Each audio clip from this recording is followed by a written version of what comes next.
from within us so that our administrators and new leadership can move the conversation forward, but also uniting schools globally for a full integration of global planning. Despite of the fact that this individual has never been a co-chair of GPEIG, as a former GPEIG co-chair, I can tell you I would have this individual in my phone, calling this individual and asking, what should I do now?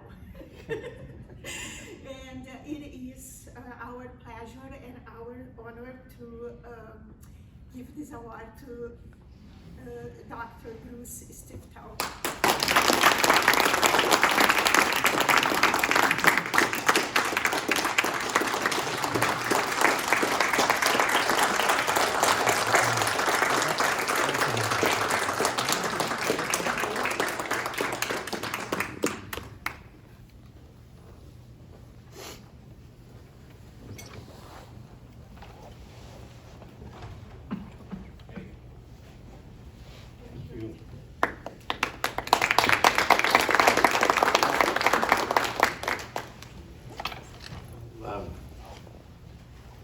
Has been very kind to let me make some remarks.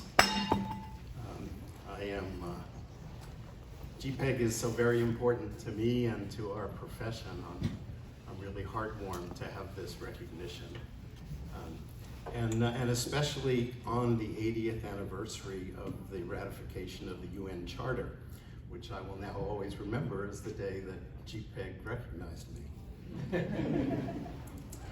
You know, I'm an accidental internationalist. My work in the early years of my career was entirely domestic. And in 1991, when ACSP had a joint congress with ASOP in Oxford that was organized by David Amborsky and David Shaw, I thought that would be fun.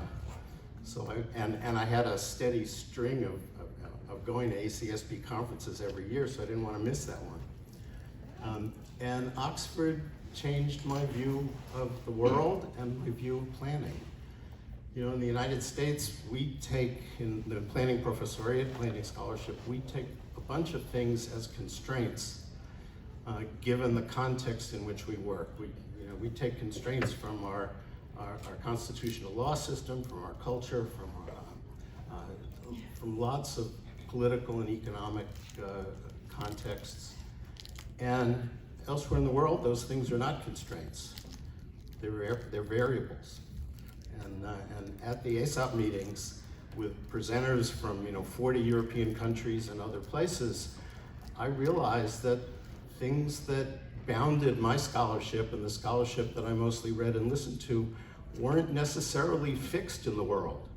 And we could think about what life would be like if we didn't have those constraints, and imagine what planning might do if we didn't have those constraints. And so that really opened my eyes to so many possibilities.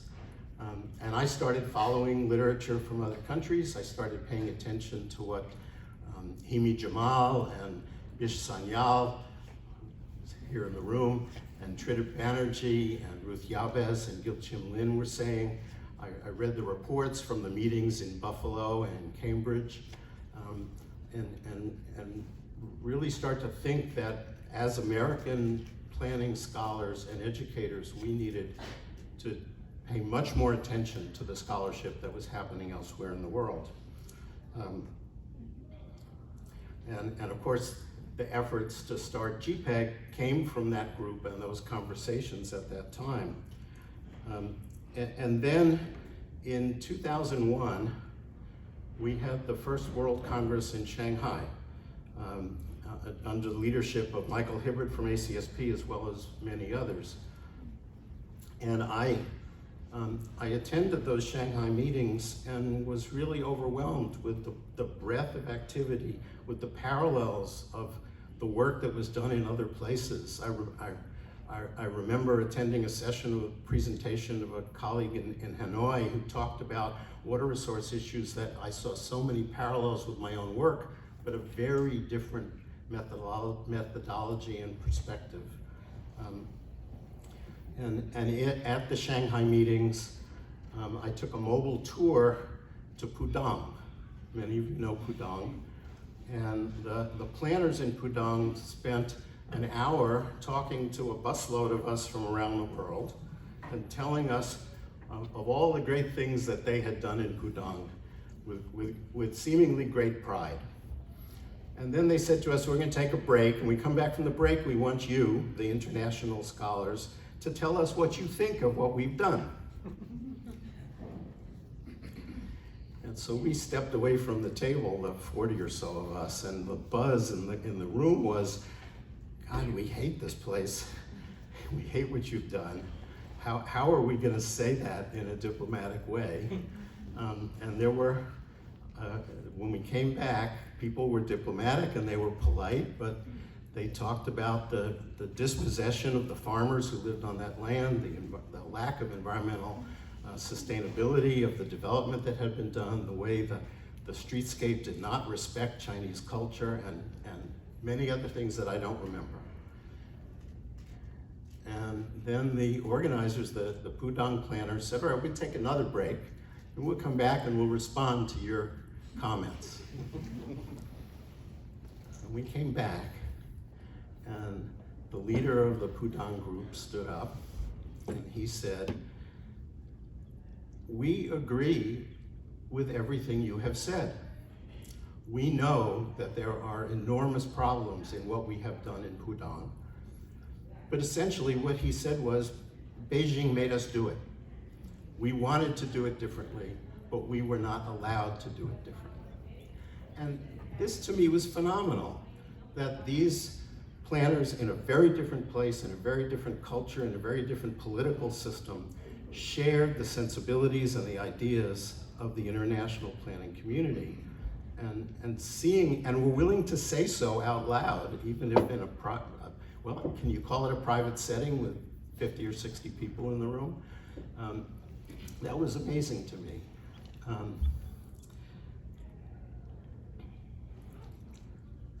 At that World Congress, we had a meeting of planning school executives from all of the planning school associations we could find around the world. There were 4 associations that organized the first World Congress. We tried to find as many associations as we could, and we found a total of 10.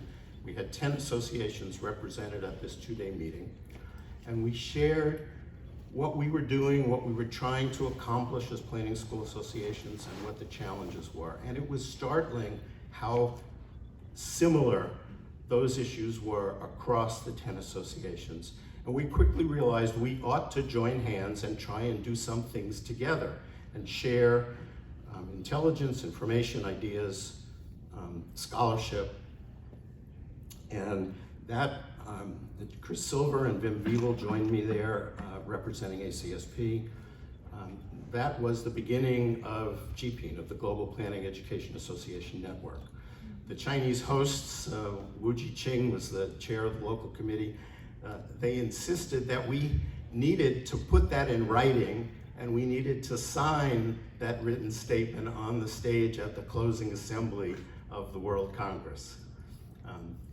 And we did that, and I was really honored to sign in behalf of ACSP.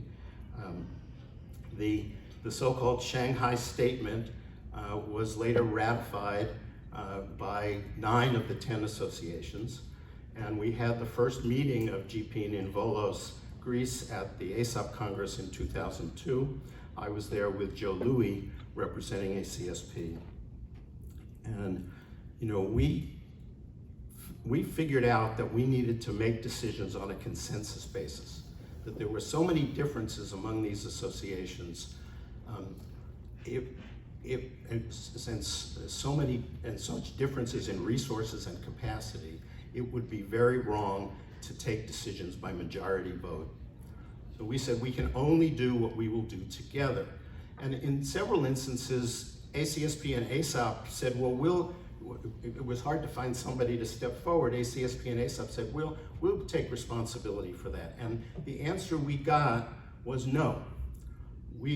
Some of the other associations said, we don't want the global hegemon doing for us what we can't do ourselves. We only want to do the things that we can do together.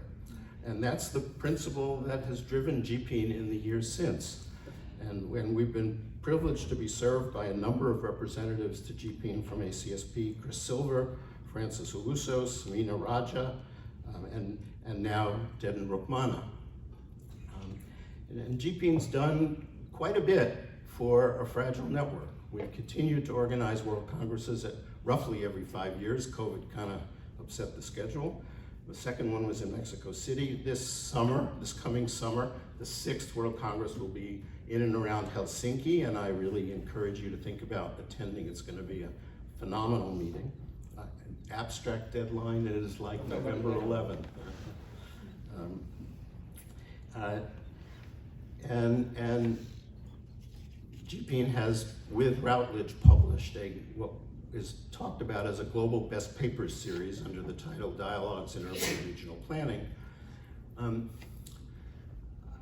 A couple of US reactions to those activities I think are important, and not in a good way. So the first World Congress, ASOP said, we will make that our annual meeting. The APSA, the Asian Association, said, we will make that our annual meeting. ACSP considered the question and decided, no, we will not make it our annual meeting because it is too upsetting to our business cycle and too hard for many of our people to get to Shanghai. And so we refused. We refused again for Mexico City, and we refused again for Perth 5 years after that. And then GPEIG stopped asking. When the first volume of Dialogues came out, this is about 2004, there were at least 20 reviews that were published. Every review that was authored by someone outside the United States praised this volume for its effort to bring together scholarship from across the globe in a way that had very seldom, if ever, been done before. The reviews that were authored by authors here in the United States said some nice things, and then each criticized the research methods of some of the papers in the book, and said that it was unfortunate that this book had to include such weak scholarship. And the fact that our colleagues were so intolerant of other ways of thinking about planning scholarship, of doing planning scholarship, and insistent that our way is the only way, was, I think, really unfortunate. And I know they don't speak completely for all of us, but the fact that those were the voices from the US that went into writing at that time, I think is indicative of a real challenge that we have in the United States. GPEIG has also worked with UN Habitat in a number of ways, advancing the planning policy agenda to great success. One of those projects was the International Guidelines on Urban and Territorial Planning. And this was a group, UN Habitat brought together 28 planners from almost as many countries to prepare that document.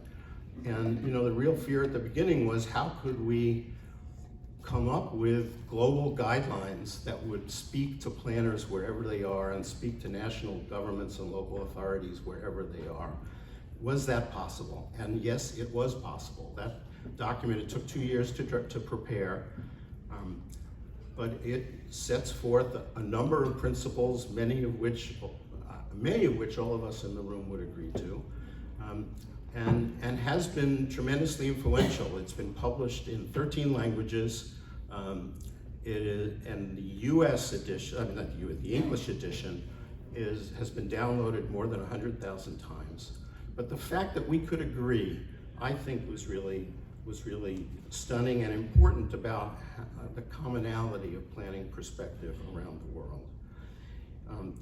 Amidst this complex landscape here in the country and elsewhere, I think GPEIG has progressed this mission of globalizing planning to enormous success.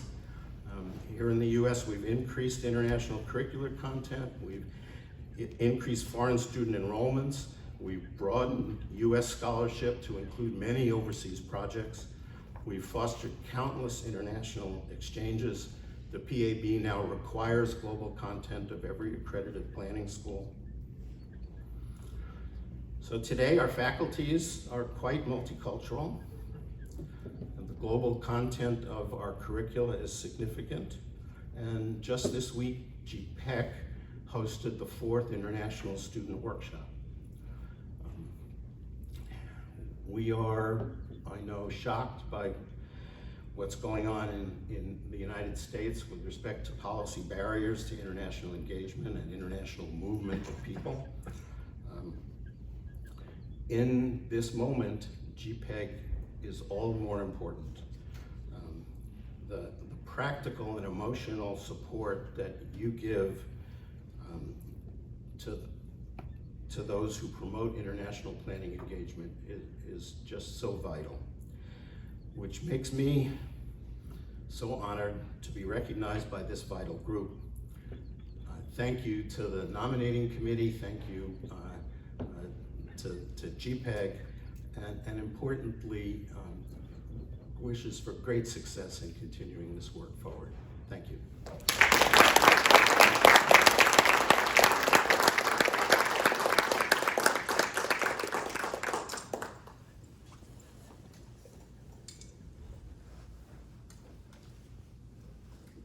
So next I'm going to call on Julia,